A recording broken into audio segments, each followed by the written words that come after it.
So your perfectly pressed trouser pieces should look like this. And to do that, all you're doing is straightening up line to line at the bottom, line to line in the crotch area that's open and it's visible, so it's easy enough to do. And you're doing that and you're pressing these, and any excess you can chop away, which you shouldn't have. If you cut it accurately, then you shouldn't have the excess. And then placing this crotch seam one on top of the other, you just do a round seam matching the line in the crotch area, line to line.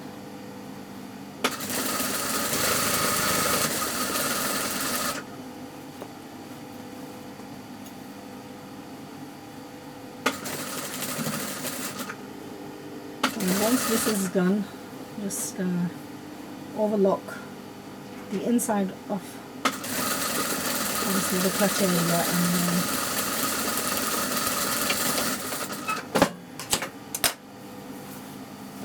we're going to elasticate the top.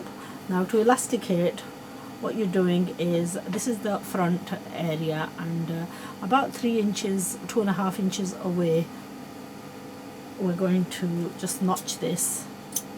And then on this part, this is going to be just a straight turning. Now I'm going to overlock it before I elasticate this, but right side, on the right side, this is the inside leg seam, and taking it from the inside leg seam, I'm going to do like a double turn and turn the bottom of the hem. Now you can do this by hand or you can do it by machine. I'm just going to go ahead and do it on the machine. So working on the right side up is easier to go all the way around. So straight to the bottom one first inside seam, and then straight the outer side seam.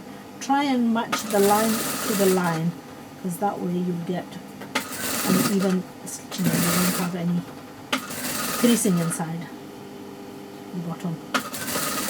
Just a thing to bear in mind, that sometimes what happens is the bottom of the trouser hem turning, this point, is smaller than the where you're going to turn it over into, and that can create a few gathers there. And one way of stopping that is to, when you're doing the side seams, is to slightly go out as you get close to the edge, and that way it'll give you the width to actually turn it over. And you have to keep the inside of the seam quite pulled, and the turning point, the upper portion, you have to keep the seaming quite relaxed or easy, so that the turning fabric fits to the upper portion of the fabric, which is in essence the circumference is a little bit larger than you may have experienced a few gathers developing there. But if you match the outer side seam line to line, then that can easily be avoided. So plan ahead, you know, this is what I'm trying to say, trying to emphasize that. Try and plan ahead and incorporate the small, you know, misproportionate fabric inside the fabric that's available. So once that's pressed, that's perfectly fine. Now we're going to overlock this and come back to this. For the moment, what we're going to do is change the foot into a zip foot.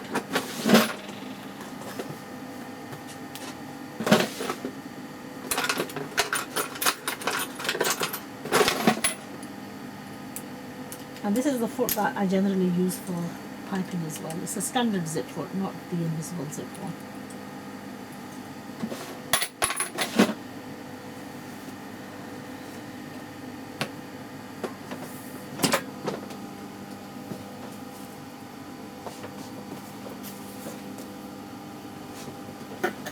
So now we can do this in, we'll be better off doing this in two. So do an initial seam,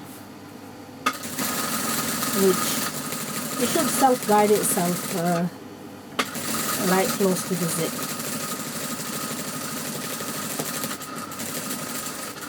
only a sort of margin of the zip's going to be visible, only the purple part. And we're going to, sometimes it's better to actually open the zip and do this.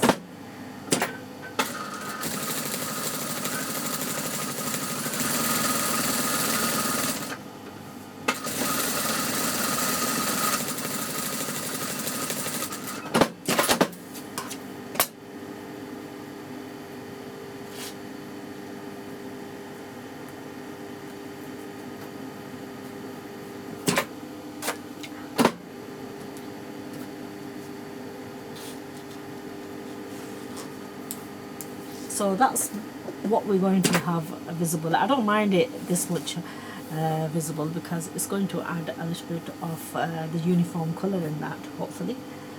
Now the two pieces that I've got to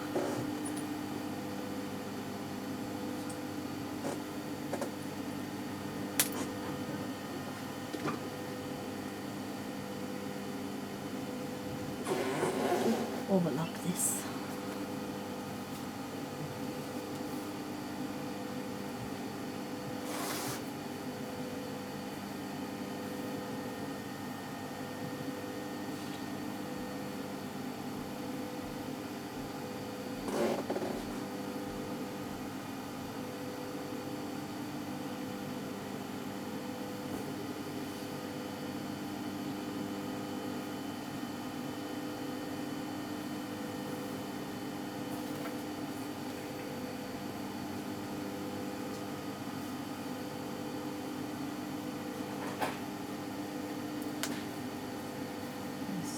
We're going to place this